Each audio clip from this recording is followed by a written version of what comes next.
Santo Agostinho, Confissões, Livro 4, O Professor.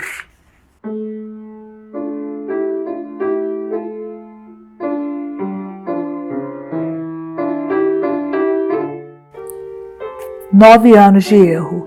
Durante esse período de 9 anos, desde os 19 até aos 28, cercado de muitas paixões, era seduzido e seduzia, era enganado e enganava. Às claras, com as ciências a que chamam liberais, e as ocultas sob o falso nome de religião. Aqui ostentava-me soberbo, além supersticioso e em toda parte vaidoso. Ora corria atrás da futilidade da glória popular, até aos aplausos dos teatros, aos jogos florais, aos torneios de coroas de feno, às bagatelas de espetáculos e paixões desenfreadas. Ora desejava purificar-me dessas nódoas, conduzindo aos que eram chamados eleitos e santos, alimentos com que na oficina dos seus estômagos fabricassem anjos e deuses, que me dessem a liberdade. Seguia estas práticas, dando-me a elas com meus amigos, iludidos por mim e comigo. Graças sejam de mim os orgulhosos e os que ainda não foram salutarmente prostrados e esmagados por vós, meu Deus. Eu, para vosso louvor, hei de confessar minhas desvergonhas. Permite-me, eu vô-lo peço, e concedei-me que percorra com memória fiel os desvios passados dos meus erros, imolando-vos uma vítima de louvor. Com efeito, sem vós, que sou para mim mesmo, senão um guia para o abismo, que sou quando tudo me corre bem, senão um pequenino a sugar o vosso leite e a gozar de vós, alimento que se não corrompe. E quem é o homem, seja quem for, se é homem, riam-se de mim os fortes e os poderosos, mas eu, fraco e pobre, confesso-me a vós. Pela estrada larga, ensinava por aqueles anos retórica e, vencido pela cobiça, vendia esta vitoriosa verbosidade. Contudo, como sabeis, Senhor, preferia ter bons discípulos dos que se chamam bons, e, com simplicidade, ensinava-lhes artifícios, para deles usarem não contra a vida do inocente, mas em proveito por vezes da vida de um criminoso. E vós, meu Deus, vistes de longe resvalar num caminho escorregadio e cintilar com muito fumo esta minha boa fé, que eu, no ensino, mostrava aos amantes da vaidade, indagadores da mentira. Nisso era-lhes companheiro. Por esses anos, tinha em minha companhia uma mulher que não havia sido reconhecida em matrimônio, o que se chama legítima, e que fora procurada por um inquieto ardor, falho de prudência, mas era só uma, e guardava-lhe a fidelidade do leito. Com meu exemplo, aprendi claramente, por experiência, qual é a distância que existe entre a moderação do prazer conjugal, contratado em vista da geração, e o pacto do amor sensual. Deste também nascem filhos, mas contra a vontade dos pais, se bem que, uma vez nascidos, se vejam obrigados a amá-los. Recordo-me também de que, sentindo vontade de concorrer a um certame de poesia dramática, não sei que feiticeiro me mandou perguntar que dádiva lhe queria oferecer para eu sair vencedor. Mas eu, que detestava e abominava práticas tão nojentas, respondi-lhe que não consentia que se matasse uma mosca para ganhar a vitória, mesmo que o prêmio fosse uma coroa de ouro incorruptível. Sim, porque esse homem tinha de matar animais em sacrifício, julgando ele que, com tais honras, convidaria os demônios a darem-me o voto. mas não foi por amor da vossa pureza, ó Deus do meu coração, que repudiei este crime. Não sabia amar-vos quem não sabia conceber senão esplendores corpóreos. Não é verdade que a alma que suspira por tais quimeras se aniquila longe de vós? Coloca sua confiança na falsidade e apacenta ventos? Não queria, é certo, que por minha causa se sacrificasse aos demônios, mas por superstição sacrificara-lhes a alma. Com efeito, que significa apacentar ventos, senão apacentar os espíritos diabólicos, isto é, tornar-mo-nos, por nossos erros, objeto do seu prazer e escárnio. A sedução da astrologia. Não desistia, por isso, totalmente, de consultar os embusteiros, a que chamam matemáticos, por me parecer que não sacrificavam nem dirigiam preces a nenhum espírito para adivinhar o futuro, ação que, consequentemente, repele e condena a piedade cristã e verdadeira. Bom é, portanto, confessar-se o homem a vós, Senhor, e dizer-vos: compadecei-vos de mim, curai a minha alma, porque pequei contra vós. Porém, não deve abusar da vossa indulgência para se dar permissão de pecar. Deve antes lembrar-se da palavra do Senhor: eis-te curado, não peques mais, para que te não aconteça algo pior. Ora, esses astrólogos procuram destruir o efeito salutar deste conselho, quando dizem: a causa inevitável de pecares vem-te dos céus.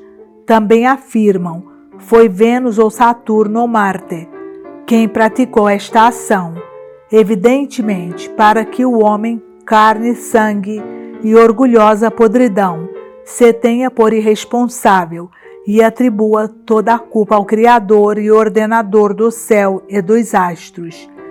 E este quem é senão vós, nosso Deus, suavidade e origem da justiça que haveis de pagar a cada um segundo as suas obras, e não desprezais o coração contrito e humilhado.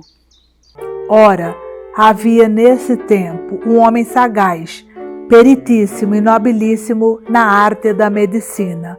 Foi este quem, por sua própria mão, me colocou na cabeça doentia coroa, o prêmio do concurso. Colocou-ma como procônsul, não como médico, pois só vós, que resistis aos soberbos e dais graças aos humildes, curais desta doença. Mas, ainda que não fosse mais que pela mão daquele velho, abandonastes-me ou cessastes de proporcionar remédios à minha alma? Tendo mais familiaridade com ele, estava atenta e assiduamente suspenso das suas conversas que, sem atavios de palavras, eram pela vileza do pensamento agradáveis e solenes. Logo que, por conversas, chegou ao conhecimento de que me tinha dado a leitura 2 livros dos astrólogos, admoestou-me com paternal benevolência a que hoje rejeitasse e em tal quimera não despendesse cuidado e trabalho que me seriam necessários para assuntos de utilidade. Acrescentou que se tinha entregado também a esse estudo, a ponto de, nos seus primeiros anos, ter tido o desejo de o adotar como profissão para manter a vida. Já compreendia Hipócrates e assim poderia também entender aqueles livros. Contudo, abandonou-os para seguir a medicina, só pelo motivo de ter descoberto a sua falsidade absoluta. Como homem sério, não queria ganhar o pão a enganar os outros. Mas tu, disse-me ele, tens a retórica para te manteres na sociedade. Segues estas mentiras, não por necessidade, mas por gosto e de livre arbítrio, para que mais confiadamente me acredites. Repara que quem te diz sou eu, que estudei astrologia com tanto ardor como quem dela somente queria viver. Perguntei-lhe então o motivo por que saíam certos tantos presságios. Respondeu-me como pôde, que era pela força do acaso, espalhado por toda parte da natureza. Se alguém, dizia ele, consulta casualmente as páginas de qualquer poeta que, de propósito, cante um assunto inteiramente indiferente, depara muitas vezes com um verso admiravelmente adaptável à sua preocupação. Não é para admirar que, em virtude de algum instinto superior, soe na alma humana, inconsciente do que em si se passa, alguma palavra que se harmonize, não por arte, mas por acaso, com os gestos e fatos do investigador. Foi isso que, daquele médico, ou antes, por meio dele, me fizestes aprender. Pintastes em minha memória o que mais tarde devia procurar por mim mesmo. Mas, por então, nem ele, nem o meu queridíssimo Nebrídio, jovem tão bom e tão casto, que mofava de toda essa arte de adivinhar, me puderam persuadir a que a rejeitasse, porque mais do que eles, movia-me a autoridade dos seus autores. Também não tinha ainda encontrado a prova evidente que procurava, por onde pudesse ver sem ambiguidade que os presságios dos astrólogos consultados saíam certos por acaso ou sorte, e não pela arte da observação dos astros. A perda de um amigo. Por aqueles anos, no tempo em que começava a ensinar no município onde nasci, travei relações com um amigo que, por ser meu companheiro nos estudos, por ter a minha idade e estar como eu, na flor da juventude, me veio a ser muito querido. Menino, havia crescido comigo, tínhamos andado juntos na escola e juntos jogado também. Mas então, ainda não era amigo íntimo, nem mesmo mais tarde a nossa amizade foi verdadeira. Com efeito, só há verdadeira amizade quando sois vós quem enlaça os que vos estão unidos, pela caridade difundida em nossos corações, pelo Espírito Santo que nos foi dado. Contudo, era-me sumamente doce esta amizade, aquecida ao calor de idênticos estudos, da verdadeira fé, que ele, na adolescência, já não conservava íntima, nem profundamente, tinham arrastado para as minhas quimeras supersticiosas e funestas, que faziam derramar lágrimas à minha mãe. Quanto à ideia, já este homem andava comigo errante. Minha alma já não podia passar sem ele, mas eis que, indo no encalço dos escravos fugitivos, vós, ó Deus de vingança, que sois juntamente fonte de misericórdia, e nos converteis por modos admiráveis, eis que o levaste desta vida, quando apenas se tinha passado um ano sobre esta amizade, para mim mais doce que todas as suavidades da minha vida. Que homem haverá, um só que seja, que possa enumerar os vossos louvores, ainda dos que só em si experimentou? O que não fizestes vós, então, ó meu Deus, como é impenetrável o abismo dos vossos juízos.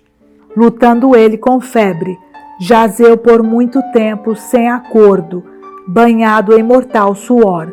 Sendo o caso desesperado, batizaram-no sem ele o saber.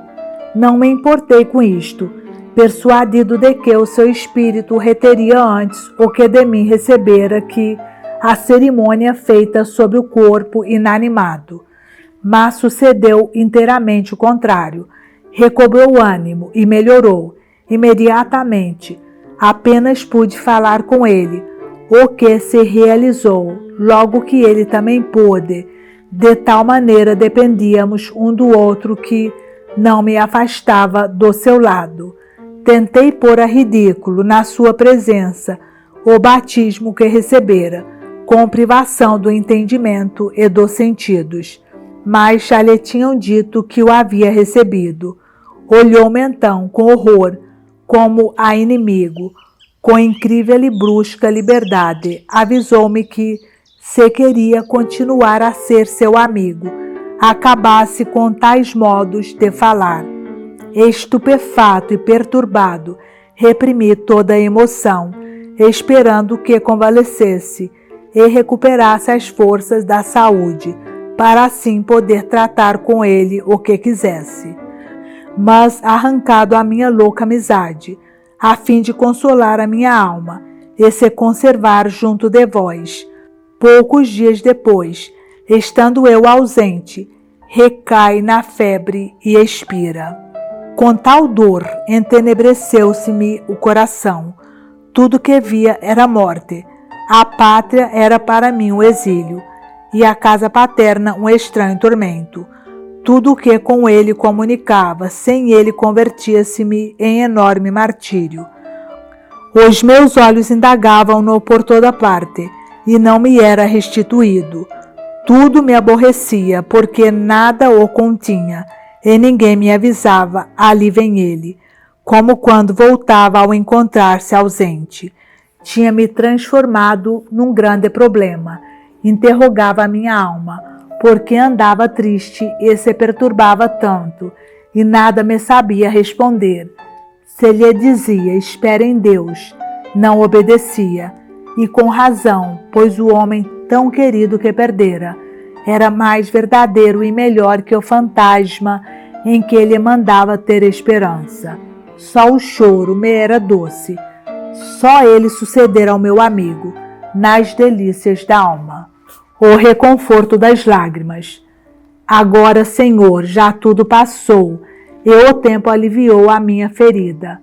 Poderei aproximar da vossa boca o ouvido do coração, para ouvir de vós que sois a verdade, o motivo por que o choro é doce aos desgraçados? Ainda que vos acheis presente em toda parte e repelistes para longe de vós a nossa miséria, permaneceis também em vós mesmo quando somos revolvidos pelos acontecimentos?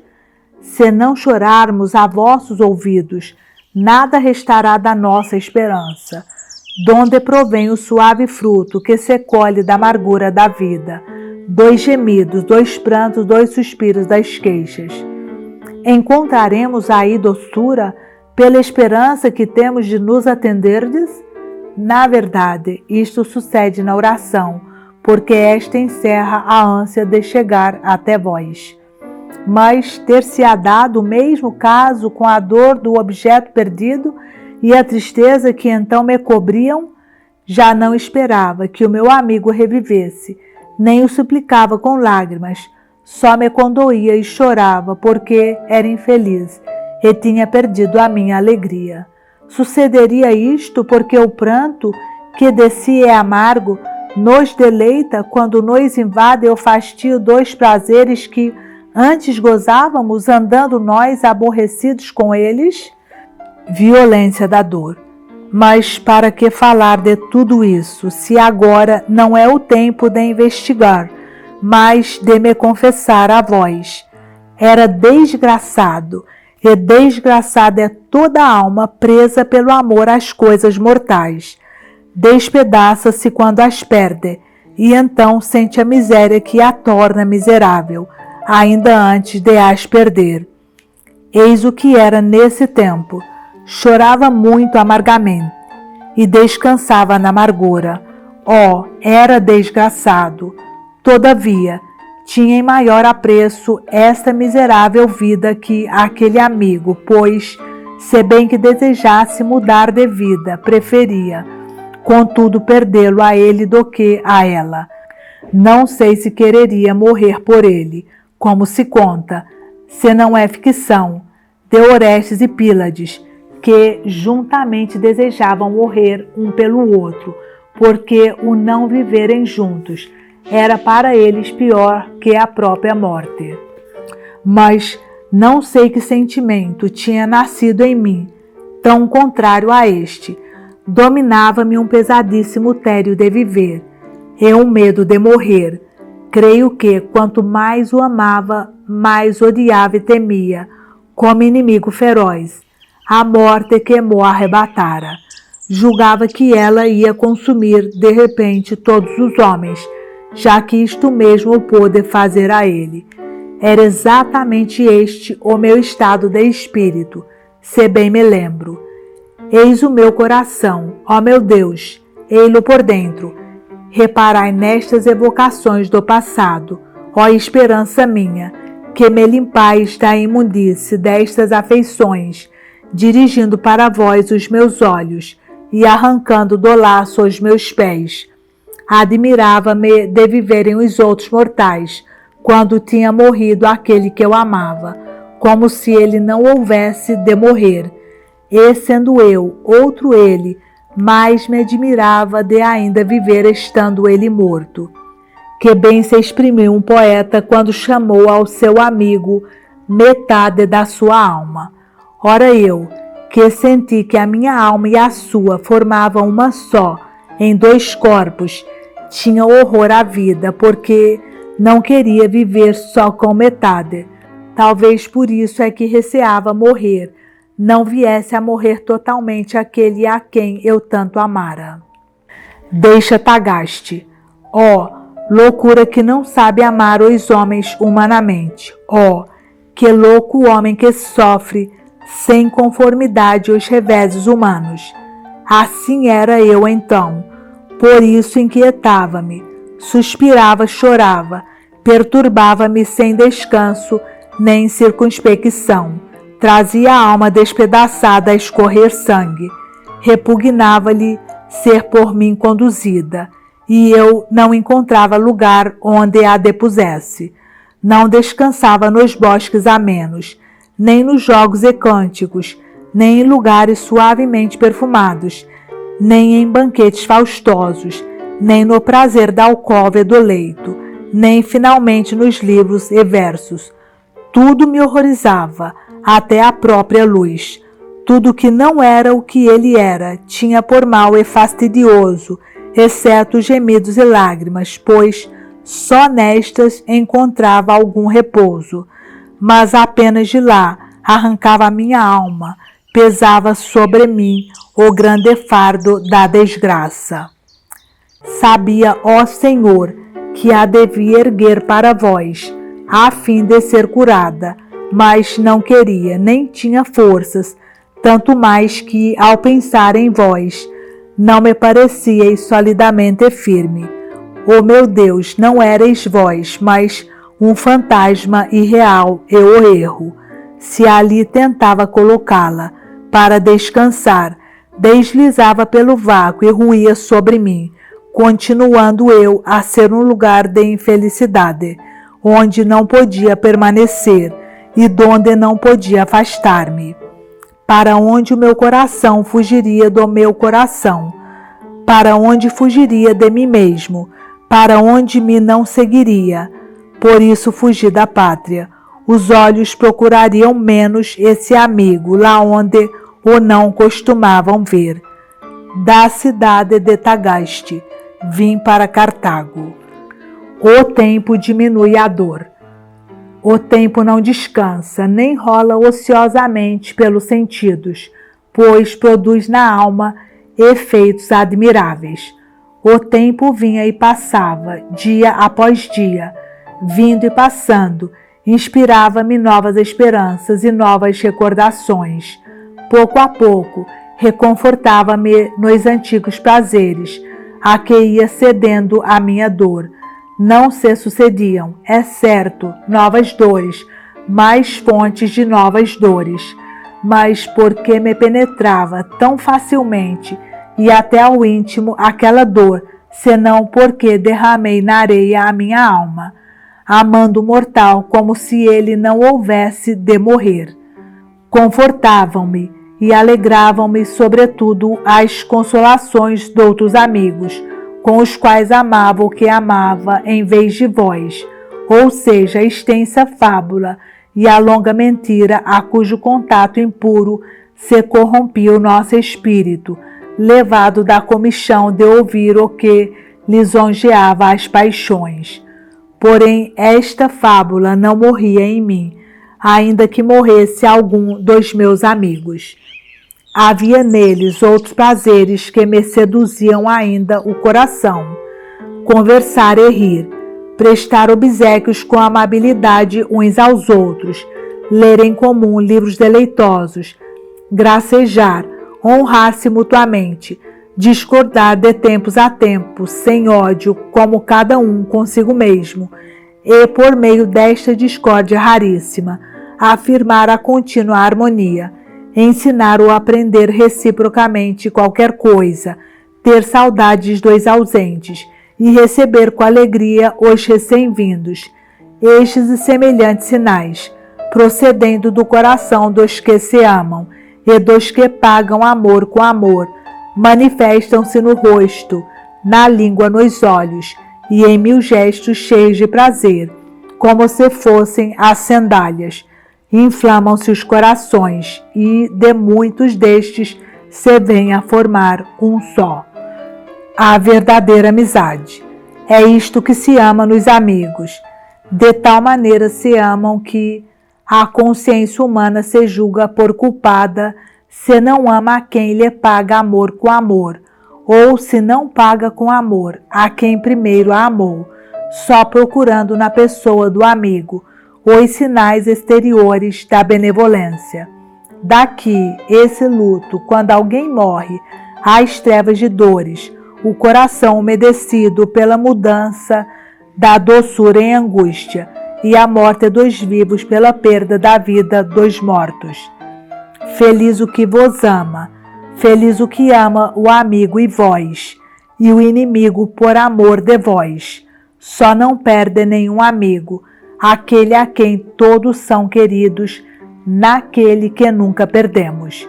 E quem é esse, senão o nosso Deus, o Deus que criou o céu e a terra, e os enche, porque enchendo-os os criou. Ninguém vos perde, a não ser quem vos abandona. E se vos deixa, para onde vai? Para onde foge, senão de vós manso, para vós irado? Onde é que não encontra no seu castigo a vossa lei? A vossa lei é a verdade, e vós a mesma verdade. Insatisfação nas criaturas. Deus das virtudes, convertei-nos, mostrai-nos a vossa face e seremos salvos. Para qualquer parte que se volte a alma humana, é a dor que se agarra, se não se fixa em vós, ainda mesmo que se agarre às belezas existentes fora de vós, e de si mesma. Estas nada teriam de belo, se não proviessem de vós. Nascem e morrem, nascendo começam a existir, crescem para se aperfeiçoarem, e, quando perfeitas, envelhecem e morrem. Nem tudo envelhece, mas tudo morre. Por isso, os seres, quando nascem e se esforçam por existir, quanto mais depressa crescem para existir, tanto mais se apressam a não existir. Tal é a sua condição. Só isso lhes destes, porque são partes de coisas que não existem simultaneamente, e que, desaparecendo e sucedendo-se, perfazem juntas um todo de que são partes. É assim que as conversas se completam, por meio de sinais sonoros. Não existiriam, na sua totalidade, se cada palavra, depois de emitidas as sílabas, se não extinguisse para outra lhe suceder. Que minha alma vos louve por tudo isso, ó meu Deus, Criador de todas as coisas, que não se agarre a elas, pelo visco do amor que entra pelos sentidos do corpo. Também as coisas caminham para não existirem e dilaceram a alma com desejos pestilenciais, porque ela quer existir e gosta de descansar no que ama. Mas não tem onde, porque as coisas não são estáveis. Fogem. Quem as pode seguir com a sensibilidade? Quem as pode alcançar, mesmo quando presentes? A sensibilidade é vagarosa porque é sensibilidade. Tal é a sua condição. É suficiente para aquilo para que foi criada, mas não o é para reter as coisas que transitam de um princípio devido para um fim que lhes é devido, porque no vosso verbo que as criou, ouvem estas palavras, daqui até ali. Eis a paz. Não sejas vã, ó minha alma, nem ensurdeças o ouvido do coração com o tumulto da tua vaidade. Ouve também, o mesmo verbo clama que voltes. O lugar do descanso imperturbável está onde o amor não é abandonado, a não ser que o amor nos abandone primeiro. Eis como estas coisas passam, para outras lhe sucederem, e assim se formar de todas as suas partes este mundo cá embaixo. Afasto-me eu, porventura, para outro lugar? Diz o verbo de Deus. Fixa aqui, ó alma, a tua mansão, retribui-lhe tudo o que dele alcançaste, já que estás cansada de tantos enganos. Entrega a verdade, tudo que tens recebido da verdade, e não só não perderás nada, mas ainda a tua podridão reflorescerá, as tuas fraquezas serão curadas, as tuas frouxidões serão reformadas, rejuvenescidas e estreitamente unidas a ti, sem te colocarem na ladeira por onde descem, mas ficando contigo e permanecendo junto do Deus, sempre estável e eterno. Porque é que tu, perversa, segues a tua concupiscência, que ela te siga a ti, quando retrocederes. O que por ela sentes constitui partes, e tu ignoras o todo formado por essas partes que ainda te deleitam. Mas se a sensibilidade do teu corpo fosse apta para receber o todo, e se na parte do todo não tivesses recebido para teu castigo a justa limitação, quererias que passasse o que presentemente existe para que o conjunto mais te deleitasse.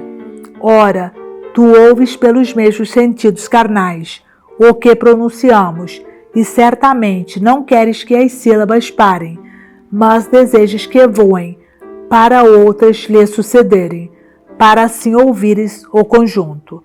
Do mesmo modo acontece com as partes que formam um todo, sem que haja simultaneidade nas partes de que consta o todo. Deleita mais o todo uno, quando pode ser percebido, do que cada uma das partes. Mas quanto melhor que estas coisas, é aquele que as fez todas, o nosso Deus, que não passa porque nada lhe sucede. O amor em Deus.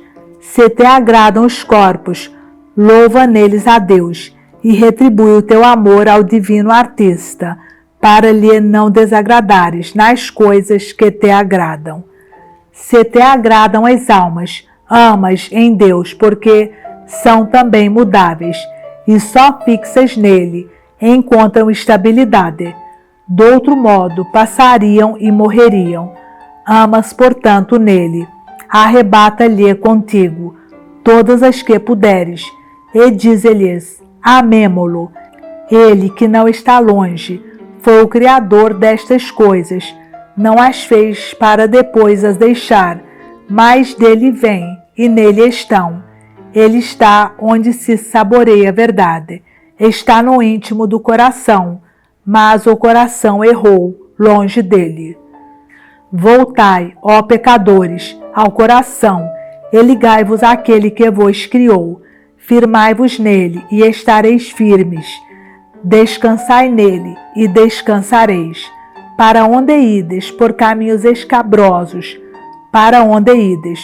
O bem que amais dele procede, mas só é bom e suave quando para ele é dirigido. Pelo contrário, será justamente amargo, se ama injustamente o que dele provém, abandonando a Deus. Porque andar de contínuo por caminhos difíceis e trabalhosos, não há descanso onde o procurais. Procurais a vida feliz na região da morte. Não está lá. Como encontrar vida feliz, onde nem sequer vida existe? Ele, a nossa vida, desceu até nós, suportou a nossa morte e matou-a pela abundância da nossa vida. Com voz de trovão, clamou que voltássemos para ele, para o lugar escondido, donde veio a nós, descendo primeiro ao seio da Virgem, onde se desposou com ele a natureza humana, a carne mortal, para não ficar eternamente mortal. E de lá, como um esposo que sai do tálamo, deu saltos como um gigante para percorrer o seu caminho. Não se deteve, mas correu clamando com palavras, com obras, com a própria morte, com a vida, com a descida ao limbo, com a ascensão, clamando sempre que a ele voltássemos. Fugiu dos nossos olhos para que entremos no coração e aí o encontremos. Sim, separou-se de nós com relutância, mas ei-lo aqui. Não quis estar conosco muito tempo, mas não nos abandonou. Arrancou-se donde nunca se retirou, porque o mundo foi por ele criado, e estava neste mundo, e veio a este mundo salvar os pecadores. A ele se confessa minha alma, a ele, seu médico, pois contra ele pecou. Filhos dos homens, até quando sereis duros de coração? Será possível que depois da descida da vida não queirais subir e viver? Mas para onde subis, quando vos levantais e abris a vossa boca contra o céu?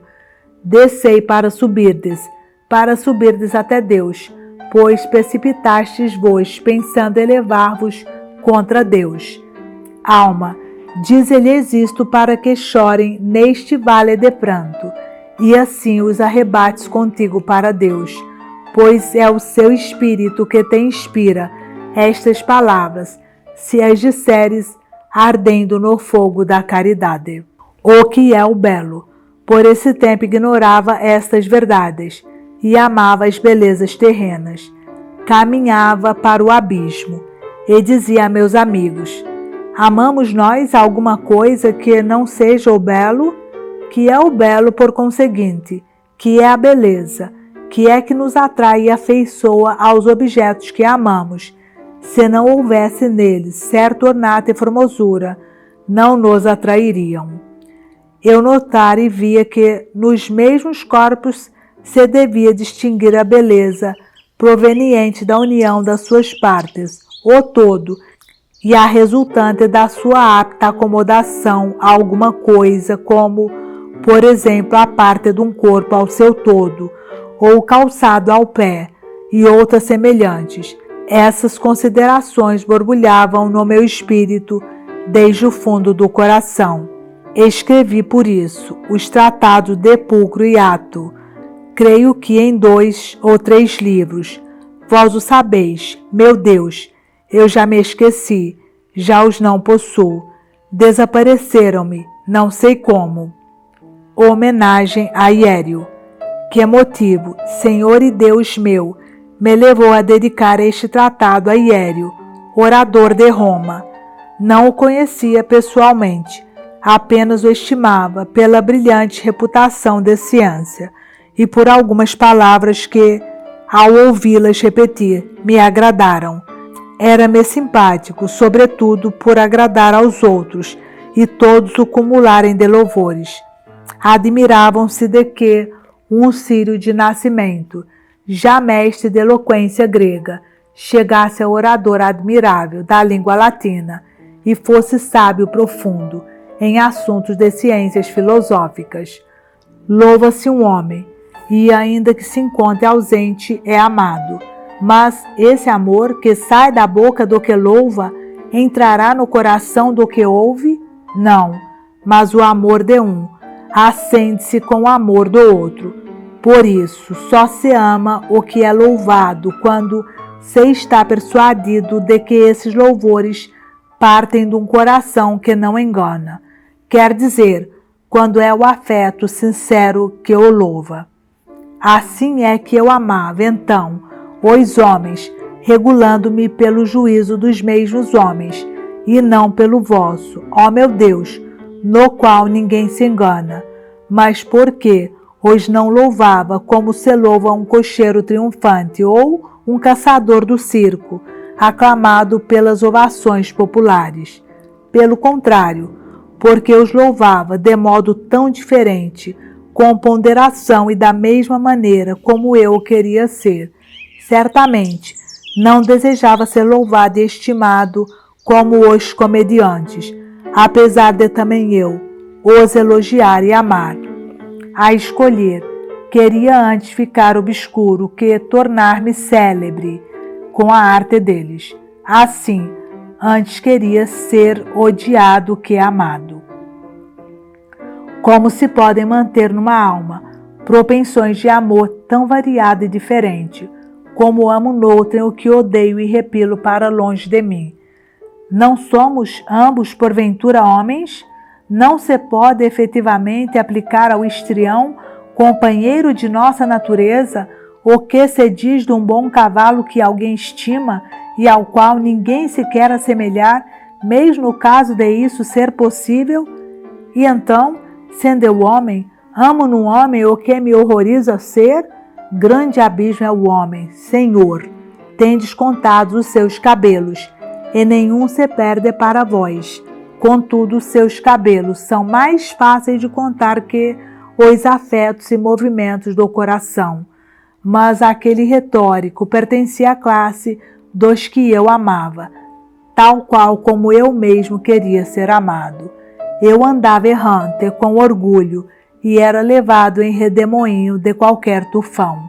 Mas apesar disso, muito às ocultas, era ainda governado por vós.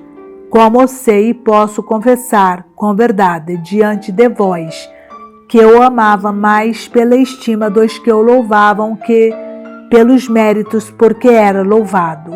Se em vez de o louvarem, o vituperassem, apregoando essas mesmas qualidades, como censura e desprezo, de modo algum me entusiasmaria por ele. Contudo, os méritos eram os mesmos, a pessoa a mesma, somente seria outra a estima dos narradores. Eis onde jaz enferma a alma que ainda não aderiu à solidez da verdade. Avança e volta, retrocede e torna a retroceder, como os sopros das línguas que ventam dos pulmões, dos sentenciosos. Para a alma a luz cobre-se de nuvens, e a verdade não se distingue, estando diante de nós. Tinha muito a peito que minhas palavras e estudos fossem conhecidos desse homem. Se os aprovasse, havia de me entusiasmar ainda mais por ele. Se os condenasse, o meu coração, fútil e vazio da vossa firmeza, sentir-se-ia ferido. Com grande prazer, meditava no belo e conveniente assunto da obra que tinha dedicado a Hiério, admirando-a na minha imaginação, sem haver mais ninguém que a louvasse. O problema do belo e do mal. Mas, ó Todo-Poderoso, que só criais maravilhas, ainda não via na vossa arte o fulcro de tão grandes obras. O meu espírito errava pelas formas corpóreas. Definia o belo, o que agrada por si mesmo, e o conveniente, o que agrada pela sua acomodação a alguma coisa. Distinguia-os e comprovava-os com exemplos auridos dos corpos. Voltei-me depois para a natureza da alma, mas as falsas opiniões que tinha dos seres espirituais não me deixavam vislumbrar a verdade. A própria força desta precipitava-se-me contra os olhos, mas logo eu retirava da realidade incorpórea o espírito, para o meio dos traços, cores e empoladas grandezas. Ora, como as não podia distinguir na alma, julgava que não podia ver a minha alma, amando a paz na virtude e odiando a desunião no vício. Notava unidade na primeira e uma certa desunião no segundo. Parecia-me que a alma racional e a essência da verdade e do soberano bem residiam nessa unidade. Pensava eu, miserável, que na desunião da vida irracional existia qualquer substância e natureza do sumo mal que não era só substância, senão também verdadeira vida, mas era vida que não proviria de vós. Deus meu, de quem se originaram todas as coisas. Sem saber o que dizia, chamava aquela unidade mônada, como a alma sem sexo. A multiplicidade chamava díade, por ser ira nos crimes e voluptuosidade nas paixões. Não conhecia ainda, nem tinha aprendido que o mal não é substância alguma, nem a nossa mente é bem supremo e imutável. Comete-se um crime quando o movimento vicioso do espírito, onde reside a paixão, se atira arrogante e tumultuosamente, ou pratica-se uma infâmia quando a alma não refreia os afetos, donde nascem os prazeres carnais. Assim, se a própria alma racional é viciosa, os erros e as falsas opiniões contaminam a vida. Era este o estado da minha alma. Ignorava que ela, por não ser a mesma essência da verdade, devia ser ilustrada por outra luz, para participar da verdade, porque vós alumiareis a minha lâmpada, Senhor, e esclarecereis as minhas trevas, ó meu Deus. Todos nós participamos da vossa plenitude, porque sois a verdadeira luz que alumia todo o homem, vindo a este mundo, e em vós não há mudança, nem sombra instantânea. Mas eu esforçava-me por me aproximar de vós, e repelias-me para que saboreasse a morte, pois resistes aos soberbos. Haverá soberba maior do que afirmar, com inaudita loucura, que eu, por natureza, era o mesmo que vós? Ora, sendo eu mudável, o que para mim era evidente, pois desejava ser sábio para, de menos perfeito, me tornar mais perfeito. Não obstante, preferi imaginar-vos mudável do que não ser o que vós sois. Por isso me repelieis e resistieis à minha soberba cheia de vento. Imaginava formas corpóreas. Eu, carne, acusava a carne. Eu, espírito errante, ainda não me voltava para vós. Vagueando, caminhava por quimeras que não existem nem em vós, nem em mim, nem nos corpos. Não são criações da vossa verdade, mas puras ficções que o meu orgulho formava segundo os corpos. Com inepta tagarelice, perguntava aos pequeninos, fiéis vossos e meus concidadãos, de quem inconscientemente andava exilado. Por que razão vagueia a alma criada por Deus? E não tolerava que me ripostassem. E então, por que vagueia Deus? Antes queria defender que a vossa substância imutável era coagida a andar errante do que confessar que a minha mudável se tivesse desencaminhado livremente, ou vagueasse por castigo. Contava talvez 26 ou 27 anos, quando escrevia aquele tratado, revolvendo no pensamento estas imaginações puramente materiais que faziam ruído aos ouvidos do meu coração. Voltava-os, ó doce verdade, para a vossa melodia interior, quando meditava no belo e no conveniente, desejando estar na vossa presença, ouvir-vos e alegrar-me intensamente com a voz do esposo. Não o podia, porque os rumores do erro arrastavam-me para fora, e o peso da soberba precipitava-me no abismo. Não concedieis ao meu ouvido o gozo e a alegria, e os meus ossos, que não tinham sido humilhados, não exultavam. As 10 categorias de Aristóteles. Que importava ter lido e compreendido sozinho, pelos 20 anos, a obra de Aristóteles chamada As 10 Categorias, que me tinham vindo às mãos, quando um retórico de Cartago, meu professor, e outros que se tinham por doutos, a citavam com palavras, a estalarem de soberba, ficava suspenso, à espera de qualquer coisa sublime e divina.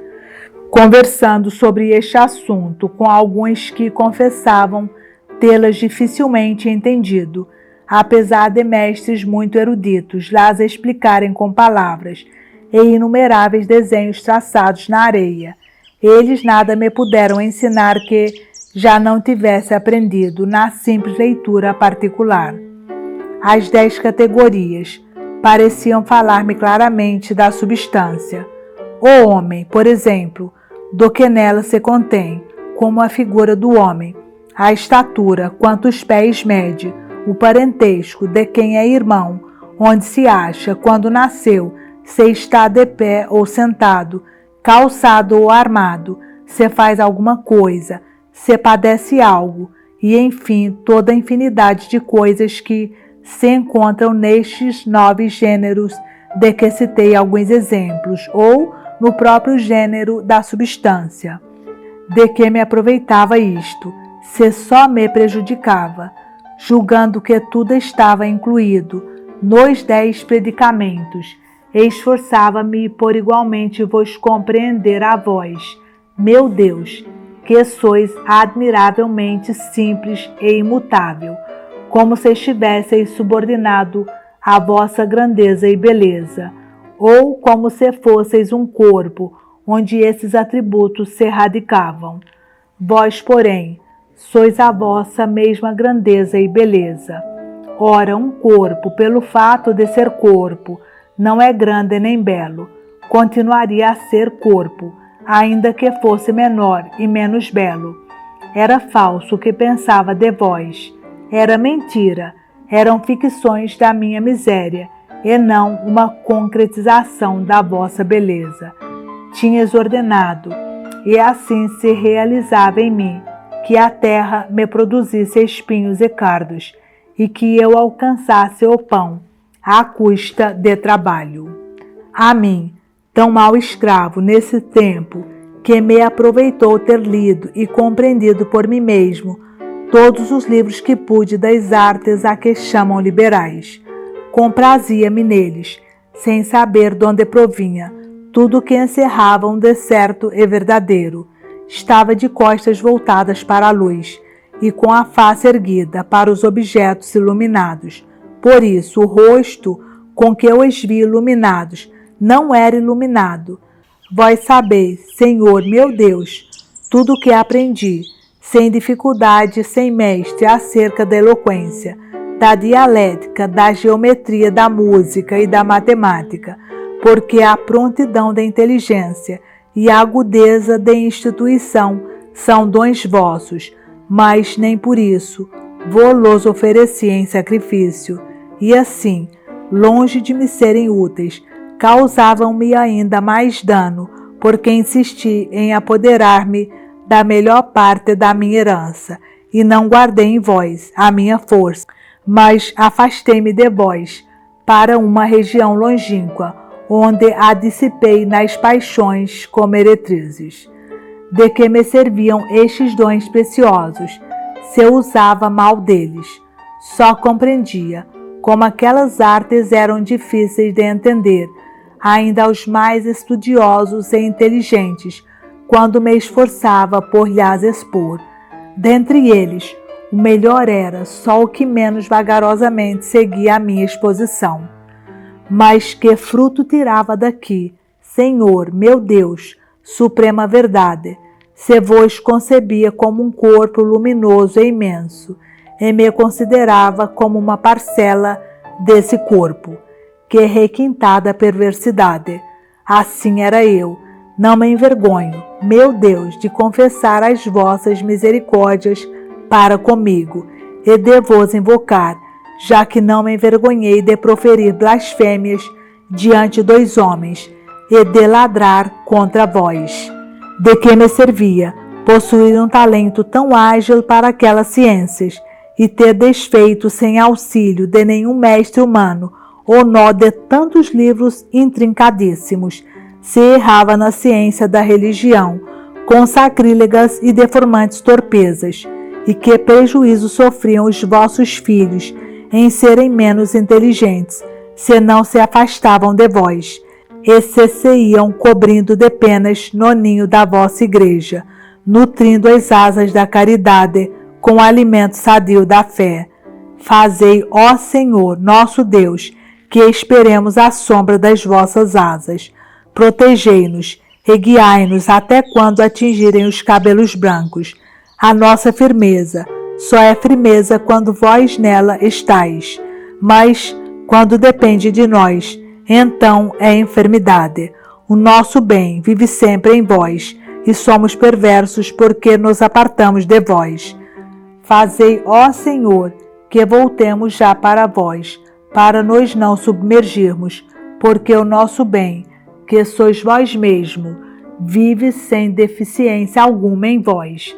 Apesar de nos termos precipitado do nosso bem, não temos receio de o não encontrar quando voltarmos, porque na nossa ausência não desaba a nossa morada, a vossa eternidade.